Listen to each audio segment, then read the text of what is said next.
Welcome to Finding Nemo, where Merlin, the clownfish, goes looking for his only son, who's lost, right? And how this happened was, he had a woman, he got her a house at the drop-off, which is apparently a big deal, okay? Like, if you're living here, you're shitting in high cotton, okay? And they go to check on their 100 or so offspring in their garage, I guess. Then they do some foreplay and see a big bad cunty-wunty killer fish. So he climbing in your windows, hide your kids, hide your wife, but bitch didn't get the memo. She didn't get the memo. Ha ha ha ha, kill me. And leads killer fish directly to her kids because she wanted to protect them against the advice of Marlin. He gets flicked around because he's small fishy, and bitch gets herself and all her kids fucking murdered. Great job, fucking stupid woman. Then clown guy wakes up and finds in their driveway, I guess, one lonesome scarred egg, and he calls it Nemo and vows to protect it forever, never, never, never. Cut to years later where he's super overprotective of his son Bimo, who's a bit grown up and has a fucked fin from that scar, right? And I think they have moved into the middle of the city because it's safer. And this year he's finally allowing his illiterate piece of shit son to go to school after years of them not going because he's a massive pussy. So they make their way over to the school bus and abide by traffic laws because it's not like they're fish or anything and they can swim over this shit, fucking jackasses. Anyway, this ass flap of a fish that killed my boy Steve Irwin is apparently the entire school, the sole teacher, and the school bus itself somehow. I think it's called a stingray, on a point. Because Merlin be like, can you take special care of my son because he got this midget fin, can't really swim. My dad, you're embarrassing me in front of my friends. They take off and do not need to hold on to his back to ride him like that because as we all know, inertia isn't really a thing underwater because fuck logic. Anyway, Marlin finds out that they're going to the drop-off and he gets PTSD from it, so he's be like, no, Chemo can't go to the drop-off, and he goes to get him. Meanwhile, they have in class, but it's really like a field trip. Cremo and a few friends sneak off to the edge of the drop-off to see a boat and have a dick measuring contest to see how close they can get to it. Then try to peer pressure Emo into it, but he ain't budging. Then his dad comes along like, what the fuck you doing? All mad at him and stuff, but he wasn't really gonna do anything. Then the murderer comes along like, sorry, I was murdering another national treasure. What can I help you with? And Nemo uses this distraction to go out and show his dad that he doesn't need that much protection. He's a big boy and he's gonna go out and touch the boat. And his dad notices it and he's like, come back here. I swear to God, if you touch that boat, I'm gonna cut off all your fins and shove them so far up your ass, you're gonna throw them up. Hey, young fish, don't you dare. But Cream will be like, fuck, you died. Then he swims back in a bunch of strong words about discipline from his pop-up, who completely missed the fucking diver sneaking up on Fabio. Then another one pops up and flashbangs him while they bag his son up. Listen, I get not seeing the second diver because he was hidden, but look at this. You had all this distance to spot and warn your son, but you did fucking neither. What a fucking dumbass uncooked fish finger. Doesn't matter. They take Supremo up to the boat and cruise off while Merlin tries to chase after them, but tiny fishies don't swim fast enough and his son is officially lost. Let the finding of Nemo commence. So he goes down to look for help, asking the masses if they saw a boat go by, and he bumps into Dory, this blue fish, who says that she saw a boat go by and tries to help him, but he very quickly finds out that she has short-term memory loss and he goes, I see. Well, thanks Dementia Dory, but you're maddeningly unhelpful. And then they meet Bruce the shark, who takes them to an AA meeting for sharks that are trying to get off meth. I mean, eating fish. And the meeting takes place in the old sub surrounded by mines, and Marlin is high-key shitting himself, but Dory is all hunky-dory, just vibing like, hi, I'm Dory, and I've never eaten a fish. So strong. That's incredible. Then Marlin notices one of the divers' masks that they knocked off while kidnapping his son, then accidentally sacks Dory in the face with it, and she bleeds a bit and it goes up Bruce's nose, and that has the same effect on him as snorting a line of cocaine straight off a hooker's ass.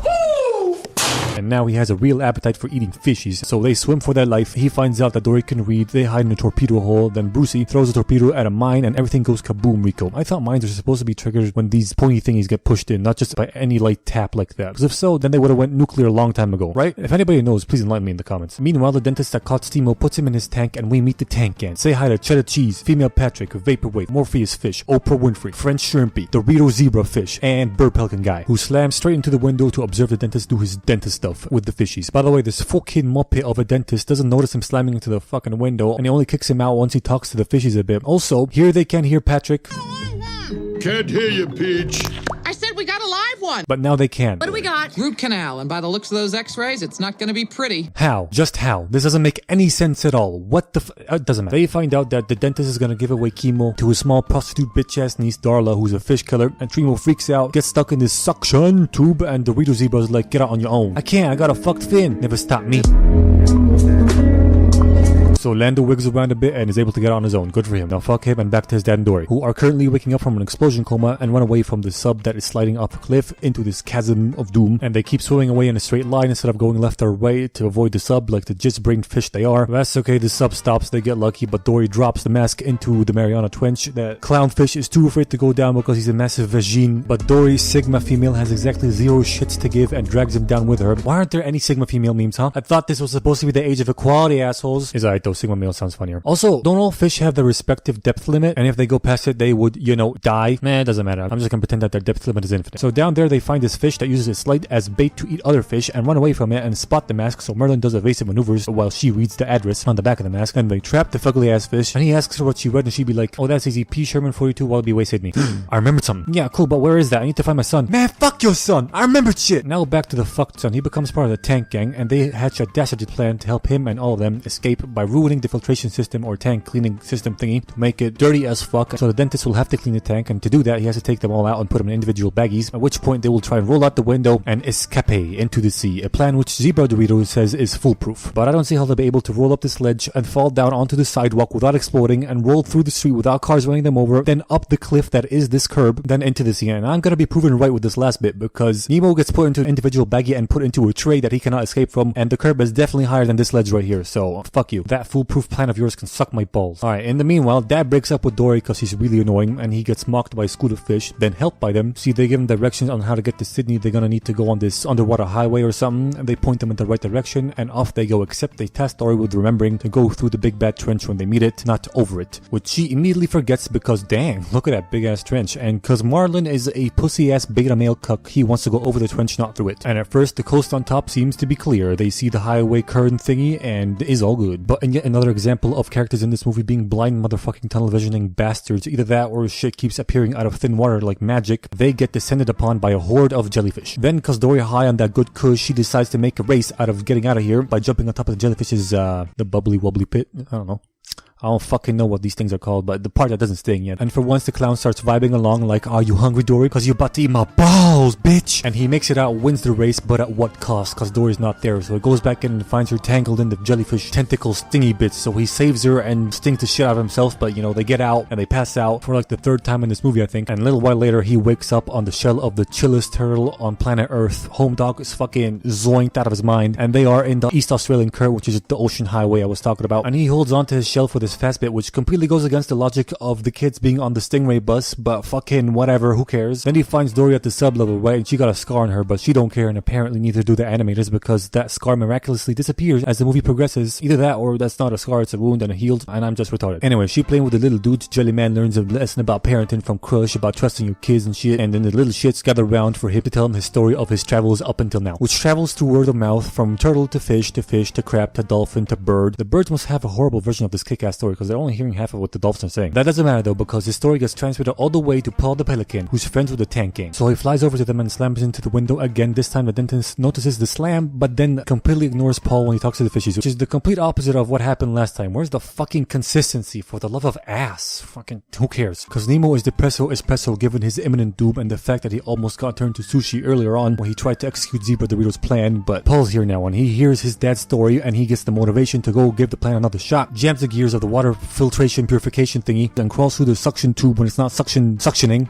and the heist is completed. Plus 69 RP, go talk to Lester. Now back to Jellyman Dad and Blue Bitch. They're in another fast bit of the EAC, not holding on to Crush's shell, which again is just, it's completely the opposite of, I'm not even gonna fucking, no, whatever. They take a swirly exit, then are instructed to just turn around and swim straight on to get to Kangaroo Land, Sydney. But they get lost, and she goes, hey, let's ask that very ominous and scary looking fish over there. But he'd be like, no. So she'd be like, what is it with men and asking for directions? So he goes, I don't want to play the gender card right now. Why is that, buddy? Is it because you don't want the audience to find out that clownfish can flibbity-flabby between genders if their mate dies to keep doing coitus, and make more offspring and shit? Technically making this whole movie one fish's relentless pursuit for incest? That's right, you heard me. Fuck you and your childhood. So this little bitch over here turns out to be a big ass bitch over here. So Dory tries to speak to it in whale, but Marlin gets pissed at her, and the world's fastest whale gets out of their sight and circles behind them while they're talking about whale dialects, and ends up swallowing them both. This all happens in less than 30 seconds. Lightning McQueen whale. Anyway, inside his mouth, Marlin gets clinical depression like, fuck dude, I'm never gonna be able to tap my son's ass. Then Lightning McQueen starts flushing the toilet that is his mouth, lifts up his tongue, and Dory says he's telling them to let go. So Transistor Fish finally trusts her and does so, and they get shot out of Lightning McQueen's blowhole, not butthole, but blowhole, okay? Right next to Sydney. So they thank Mr. Whale and start looking around for the address, or boat, I guess, I'm not sure. And while this was happening, the tank gang were literally swimming in their own shit. The tank is pure filth. So next day, dickhead dentist cleaned up the tank while they were asleep. I don't know how he managed to do that without without waking them up, but he did. And then he installed this high-tech cleaning thingy the day that bitch-ass Darla is supposed to arrive. Then he tries to take Cremo, but fishes unite and they all swim down to save Nemo from this net. And somehow this dipshit dentist does not at all question this massive feat of intelligence his fishes have performed, and just fucking blows it off, then sneakily bags Nemo and puts him in a tray he can't escape from. Then Satan himself arrives. Switch back to Pussyfish and Sigma Woman, who get caught by a pelican, then cough back up because Pussyfish grew some balls and ain't ready to die. And they meet Paul, who figures out that he's Nemo's dad, but they try to flop away, continuing on the pier or the wood stuff instead of jumping back into the water. What a bunch of retarded fish, hombre. Whatever, Paul follows and they end up surrounded by a bunch of ultra selfish retarded seagulls, and he's like, jump into my mouth, I know you're gimpy fin son, let's go! And he flies off with them, does some clever smart boy flying to get rid of the flying dodos. They make their way over to the dentist's office where Nemo is playing dead to get flushed down the toilet because all drains lead to the toilet in this movie. Wait, no. All drains lead to the sea in this movie. But dentist cunt goes for the trash can instead. Then Paul arrives and Marlon controls him like Ratatouille but with tongue this time to go save his son, but ends up just causing a commotion. And dumbass Darla gets a hold of Nemo, shaking him and shit, almost killing him. Paul gets kicked out. Tank Gang uses the bubble volcano thing machine to launch Zebra Dorito onto Darla to piss her off, and the bag explodes. Dentist knocks himself out and Dorito Zebra launches Quifo into the dentist's spitball thingy. Then the dentist wakes up and puts him back into the tank. End of quick time events. Nemo is currently in the poo water treatment facility, and Paul sadly deposits the dynamic duo into the sea because they all think that Bemo's dead. Then Merlin breaks up with Dory for real this time, and she be like, please don't go away, I remember stuff with you, and he be like, bitch, hop off this stick and see a doctor or some shit. Then he leaves and Nemo pops out of the sewage pipe right after his dad passes by, then finds Dory and asks her for help, and she remembers everything. So they go looking for Clown Dad, and she uses her expert crab interrogation skills to find him. Mine.